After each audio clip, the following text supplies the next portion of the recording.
You are listening to Freshly Squeezed. Everyone's trying to promote themselves and get loads of followers on social media. And I'm a bit like, yeah, but don't you want to be good first? You know what I mean? Maybe I'm a bit old-fashioned in that regard, but I do think that the art is the thing. Make it really good and it'll sell itself. All right, how you doing? I'm Jim and welcome back to Freshly Squeezed, a new music podcast and the place in podcast land to discover brand new music, fresh sounds, and maybe even your next favourite band. Each week there are tunes and chat from 3 artists within the new music world, and if that sounds like your kind of thing, slam that follow button and you'll get a little ping when the next show is ready, usually on a Monday morning. It's a hell of a way to start a week. A mighty trio of tunes to introduce you to this week. We're going to be speaking to the lovely John McClure, aka the Rev from Reverend and the Makers, about the band's new 8th studio album. You wanna go where you wanna go. I wanna know where you're going to. Where ships in the night just passing through. Now I just want to say you got your haircut. That's Haircut from the album. You've probably heard that already. It's got Vicky McClure on it, but the song we're going to feature later is going to be one of John's choosing. I don't know what he's going to pick. And I know it kind of breaks the mould a little in terms of the artists we feature. Reverend and the Makers very much an established band rather than being in the emerging box, but the album is great and it deserves some love. Plus, the rest of the bands, defo, fall under that title of emerging, because also we're going to be hearing from the Alan McGee-backed European punk band, The Gulps. I got ya.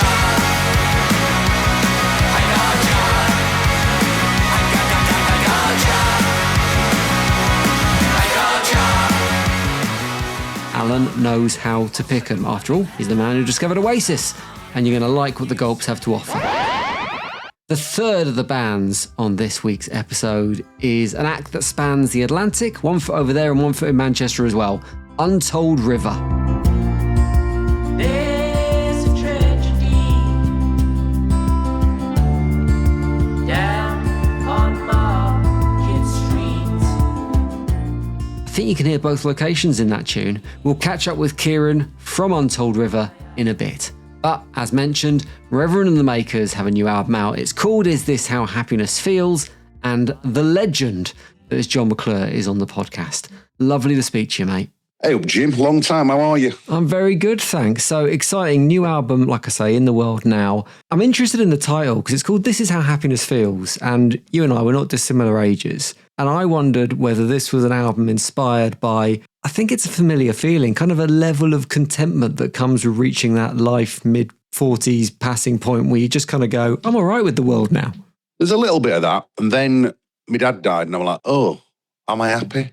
And then I'll feel like sad for a minute and then I'll be happy. And I used to think you were either happy or you were sad, but most often I can feel completely happy for 23 out of 24 hours in a day or completely miserable for 23 hours and then something will happen to make me really joyful. So I've stopped viewing it less like a kind of thing where you're either happy or you're sad and more that I'm all things all at once all the time, if that makes sense. I think Bob Dylan said, I contain multitudes, which seemed to resonate with me quite a lot. It's interesting you mentioned your dad. I was going to come on to that in a minute, but we can tackle it now because a couple of years ago you had huge musical success with the album Heatwave in the Northwest, which is the last album, and it seemed to open you up to a whole new fan base at that point, which felt really positive or looked really positive. But in the background, there were some challenging things personally. You had your dad dying, as you said. And this album, I guess, is a reflection on that. But at the same time, musically, this feels like a really positive album. It's really upbeat. Was it a challenge to kind of keep that vibe within the album with that narrative in the background?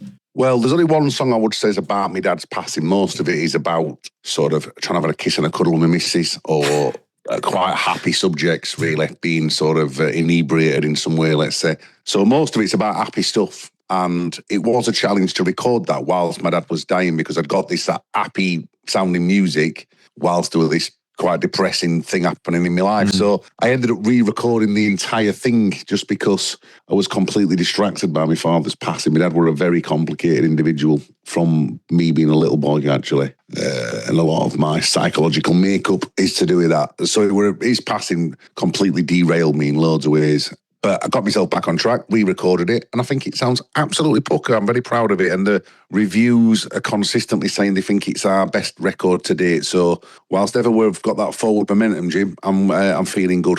What was it that prompted you to re-record an album, re-record the whole thing?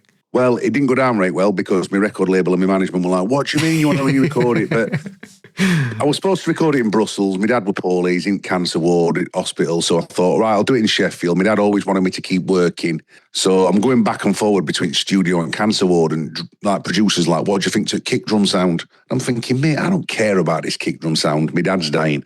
So I just weren't concentrating, to be honest, Jim. So you can't do your best work when you're distracted, right? And it just sounded a bit sloppy as a result. And so I wanted to laser focus on making it brilliant. So I just decided to do the whole thing again from scratch, which felt like a bit of a sort of very, very strong decision at the time, and irked a few people in my camp. But I feel vindicated by doing so because I think the results speak of themselves. I mean, we're never going to hear that first take, that first album. But if you had to sum it up, what would you say the difference was? What made it feel different? It wasn't sloppy. I wasn't in the back of my head. I was like right there, sat at the desk alongside the producer. Come on, let's make this brilliant. And I knew I had to get it right. You know, there's that great quote from Charles I in the Stay of Execution focuses the mind. When you know you've got to get it right, because this is the moment, you kind of, all your thoughts are kind of collected into one thing of like, it's now or never. And I borrowed a load of musicians from Richard Hawley's band and his studio from Uncle Richard. And I think it just sounds like a classy bit of tackle.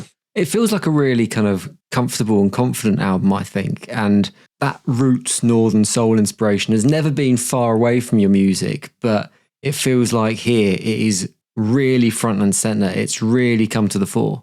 Confidence a word. A lot of people, I went on telly last week on Sunday Brunch, and Lovejoy said that to me when it's really confidence, like you really know what you're doing.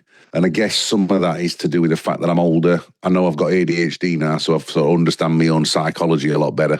And I've just got the right musical partners around me, and I feel good, and I feel like I know what I'm doing, when probably in the past, even though I would have told you I knew what I was doing, I didn't really. Right, in the main, this podcast, it tends to feature artists at the start of their journey, kind of debut singles, EPs, etc. Now, you have been in this position making music. Well, State of Things came out 19 years ago now. 20 years or so as a band, Reverend the Makers have been a thing. If you were to travel back and talk to John pre-release of State of Things, what would be the one piece of advice that you'd want to impart on him? Be less angry. Because when you've grown up with some sort of trauma and stuff, you tend to focus your anger on wherever you can, right? Oh, this is a place to place my rage. And you're not angry at any of them things. You're angry with yourself. I think I just have spent a large portion. Don't get me wrong, that anger is an energy and has driven me to do all the things I've done in my life, right? Well, that debut album for a start. Yeah, and listen, I do Steve Bracknell with my brother. I'm the chairman of the world's oldest football club.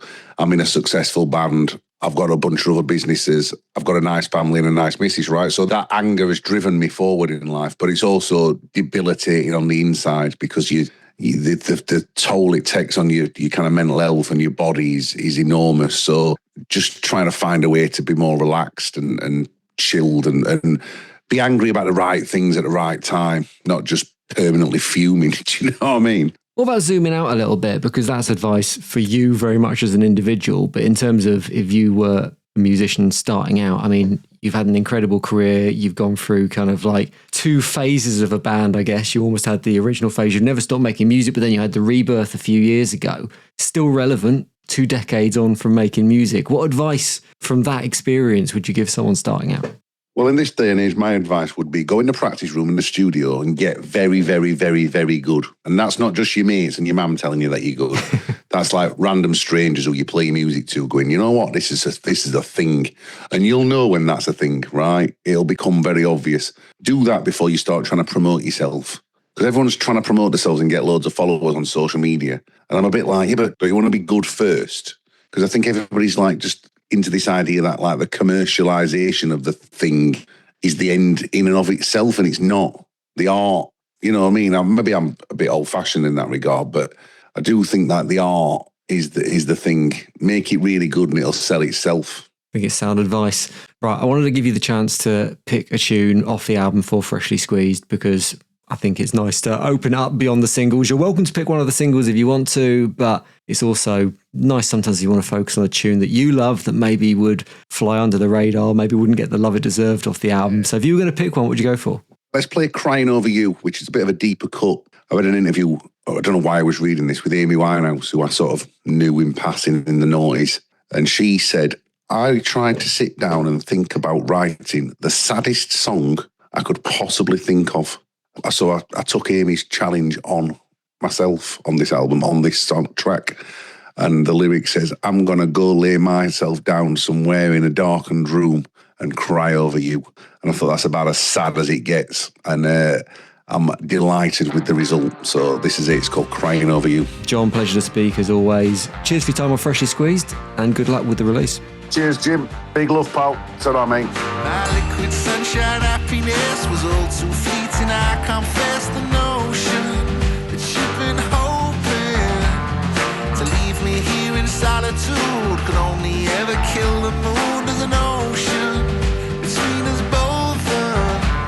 This constant silence that rolls like thunder in the hills. And it might still tear us both asunder. I bet soon you'll move in for the kill. So tonight I'm gonna go lay myself down somewhere in a darkened room.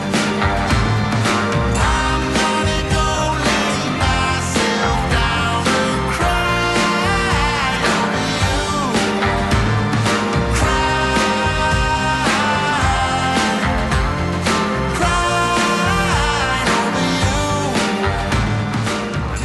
Cracking choice from John. It's a belter of an album as well. Go and check out the new stuff from Reverend and the Makers via the links in the podcast description. Now, if Reverend and the Makers to you is heavyweight champion of the world, and that is the beginning and end of it, you're in for a treat. There's a hell of a back catalogue there, some cracking albums that, like I say, don't always get the love they deserve. So, next up, a band who have been given the rubber stamp of approval by Alan McGee, who has signed them to his record label, It's Creation Baby. The band are the Gulps, and Javier from the band is joining us on the podcast. Welcome, Javier. Thank you. It's a pleasure to be here with you. So we need to kick off this conversation by talking about Alan McGee, big name in the music industry, obviously the man who discovered Oasis. You're on his label, It's Creation Baby. How does that feel? Because it must feel like a bit of a badge of honour kind of getting that rubber stamp from a man with such a status. It is. It's such a big thing for us. I remember when I was a teenager, I was in my hometown with Juan, with the other guitar player, and we were dreaming with all the UK bands, especially all the creation bands, and going to London and making the Gulps and meeting Alan and getting involved with him. It's just amazing, you know. How did it come about? Because I hear first time around when you approached him, he wasn't convinced. Yeah, so basically, because Francesco works in Borough Market in London and Alan lives around there. So Alan was walking around Borough Market and Francesco met him and he went running to him. And he was like, hey, you, Alan McGee, please, I got this band called the Gulps. Please give me your number. I want to send you some music, blah, blah, blah. And then McGee came to one of these after COVID shows, like people were sitting on tables and all that, like, we did it at the Windmill. And he was not really convinced about the show. It was the first show we did after COVID. And he met Francesco to tell him, you know what, thank you very much, but I'm going to leave it, you know. And Francesco was like, no, come on, let's do it. And then we played one of these online shows and we prepared it really well. We sent him the link. He watched the link and he was like, you know what, it's amazing. I love the band. Let's do it. Perseverance paid off. Well, you've got new music in the world now. Gotcha. Now, this is kind of a new phase, but it's the second run of things you've had as a band. The band took a bit of a forced hiatus in 2024 after Francesco, who you mentioned, the guitarist, he was diagnosed with cancer. That led to the US tour being cancelled, plans being put on hold. I'm interested how that impacts what you're doing now. At the time, obviously, I'm sure it was devastating, but now as a band, does it feel more urgent? Does the music feel less important, more important? Well, the music is always our main thing, you know. it was like really tough when Francesco got diagnosed. Everyone was really scared. But now he's back. He's informed. Like he's totally fine. And we're just making songs every day and recording them. Youth is our producer. He's one of the best producers in the world. So we're really lucky. We just keep working on music, keep going, keep playing shows, and yeah, rock and roll. Does the experience influence the writing in any way? Not really. We're just the same piece of shit. All of No, we just keep going. Life is life, and you just gotta keep going, mess things up, write about that. That's what we do. The music you're making now, it's got a bit of a retro UK pop punk feel about it, I think. The kind of punk with melody stuff that the Buzzcocks were so famed for back in the day. That's what we love. Yeah. When I heard the music and then I kind of heard about your background as a band, I was quite surprised because you've got members, you're in Spain, you've got members from all over Europe, Italy, etc. How do you think your cultural backgrounds are reflected in the music you make? Well, I think somehow it should be there. Like, I don't really know from inside how it reflects, but I'm sure like the Mediterranean vibe is on the music and on the live shows, We are really passionate, and I'm sure like you can feel that on the music and the shows. Yeah. As a band, I know you're a group of very accomplished musicians as well. You all met at the London Institute of Contemporary Music and Performance. I understand that amongst many musical talents, one plays French horn in the band, or not in the band, but he plays French horn. Are we going to hear any of that in future music releases? Is there going to be kind of like cellos or French horns or anything a little bit unexpected coming? Probably. It depends on the budget. If we got a big budget to call the orchestra, probably we'll bring everyone to Abbey Road and do some stuff like that. I would love that. But who knows? I'm open to anything. With your European heritage, Javier, I wanted to ask you an important question that we often ask on Freshly Squeezed, but I think you'll have a fresh take on it. It's called Desert Island Crisps. I'm a big fan of crisp flavours anyway, but I'm a particular fan of crisp flavours you get when you're abroad that you don't get in the UK. So things like fried egg, paprika, that kind of thing. Yeah. So if you were stranded on a desert island and you could only have one flavour and one brand of crisps to last you for your stay there, could be years, what brand and what flavour are you picking? I will pick jamón serrano ham. Oh, that's another one you don't get over here. No, you don't get that one there, and it's fucking amazing, man. What brand are you going? Is it standard Lay's? Yeah, it's like, I think it's Lay's. Or Ruffles. No, Lay's. I think it's Lay's. Yeah. But they're amazing. The thing is like, even that is coming up. The price is coming up. Now it's quite expensive to buy fucking crisps. Yeah. Cost of living crisis. You need to get that record deal. You need to get the 4-album deal so you can keep yourself in crisps. Yeah. Javier, pleasure to meet you. Really enjoying the music of the Gulps. We're going to play the new one, Got Ya, on Freshly Squeezed. Thank you very much. Thank you very much for the support. Cheers for your time. Cheers. Thank you.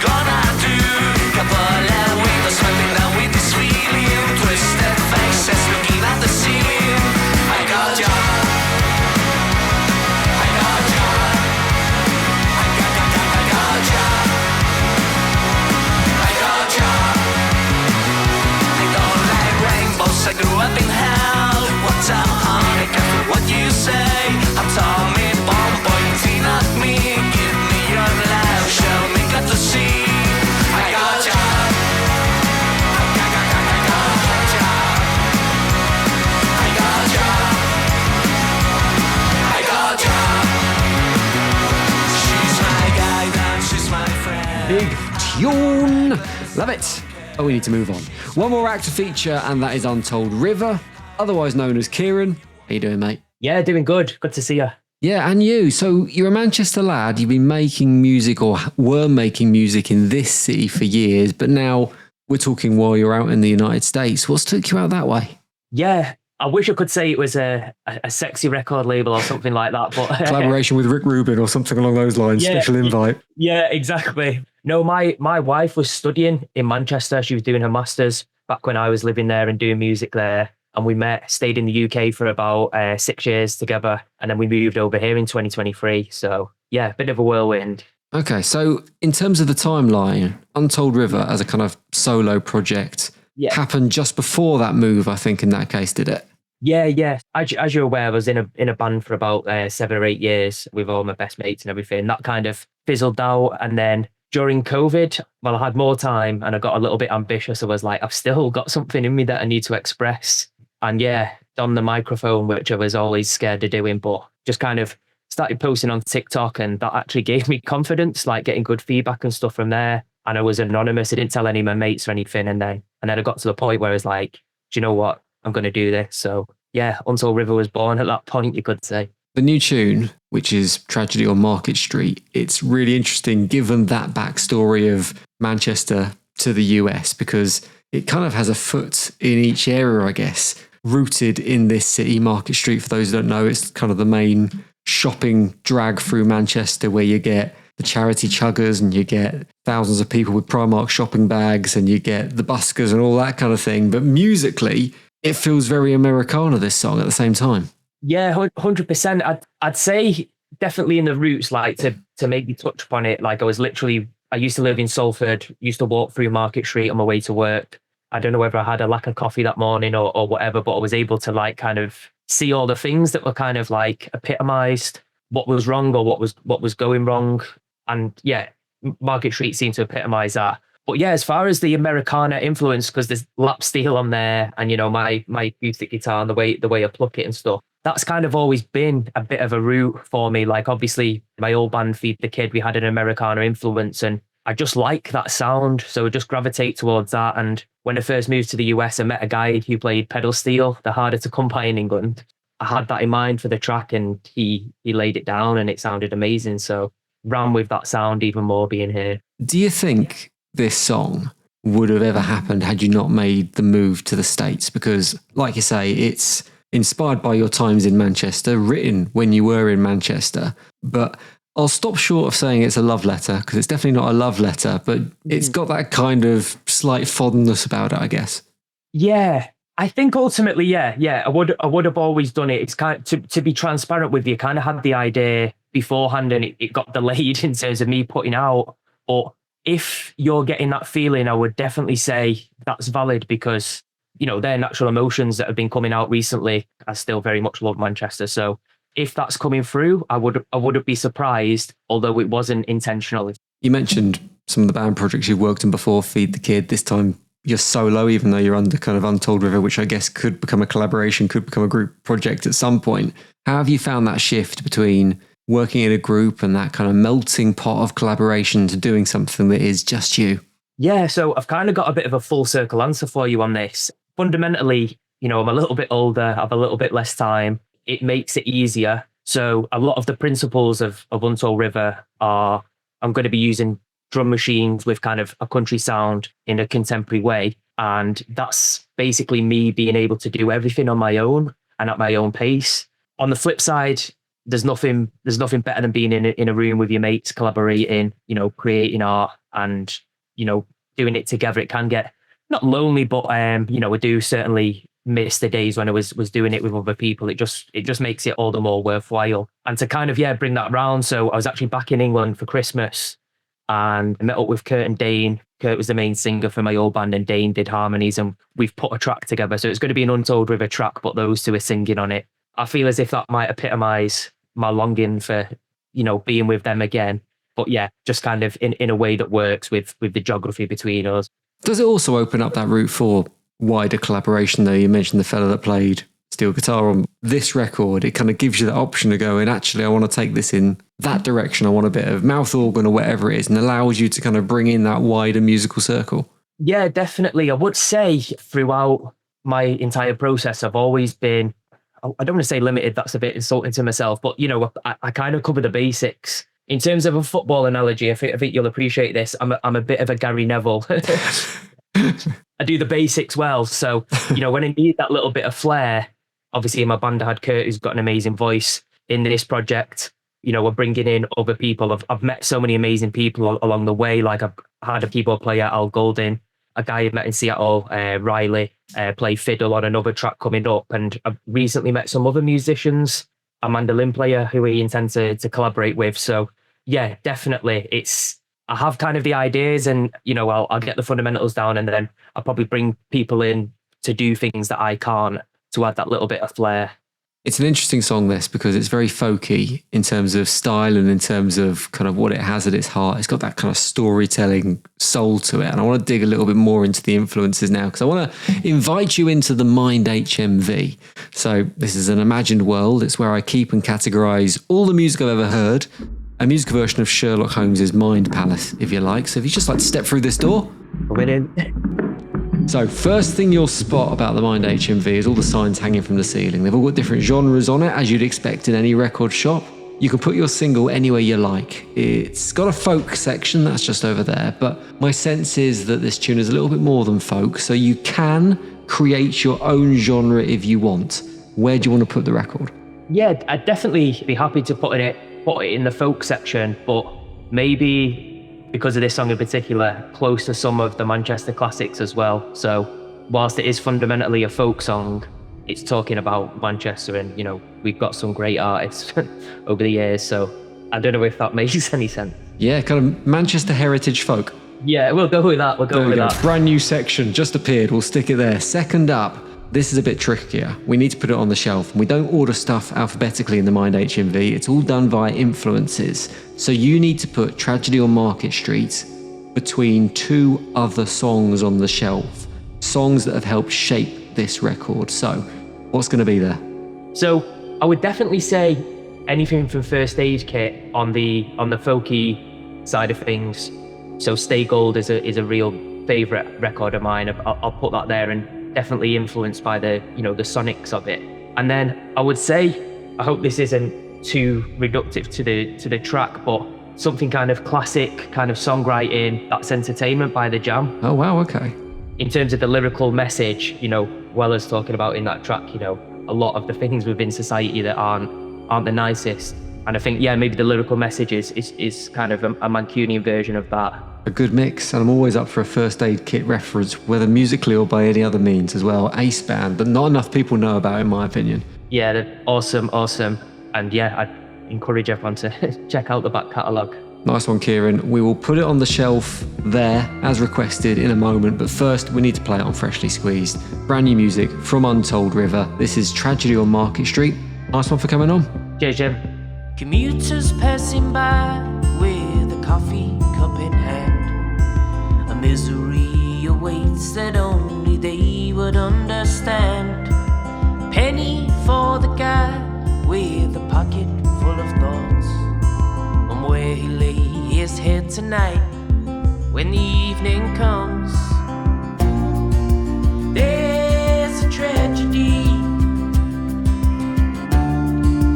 down on Market Street. I can't believe my eyes.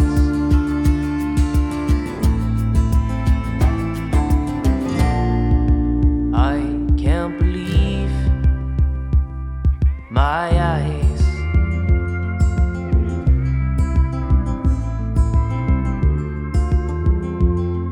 That's the final song on today's podcast. It's called Tragedy on Market Street from Untold River, based in the US, writing about Manchester. It's very cool. If you want to check out the previous project that Kieran mentioned in the chat I had with him, by the way, they're called Feed the Kid. They are worth a listen, but Untold River is the new thing that's going on in his world. As always, links to everything that I've played on the podcast, everything that's featured is in the podcast description. Dead easy, go there. If you like a band, click the link, listen to more of their music. Once you're there, you'll also be able to find all the places you can find us on social media. We're pretty much Squeezed Cast everywhere, so it's dead simple, but if you want to click a link, you can do that there as well. But I'm done for now. Back next week with more new music. Cheers to your ears. The award-winning Freshly Squeezed, a new music podcast, was devised, produced and hosted by Jim Salveson. Sound design and production by Ant McKinley. Theme music, Blue Blazer, is written and produced by Spin Class. Stop.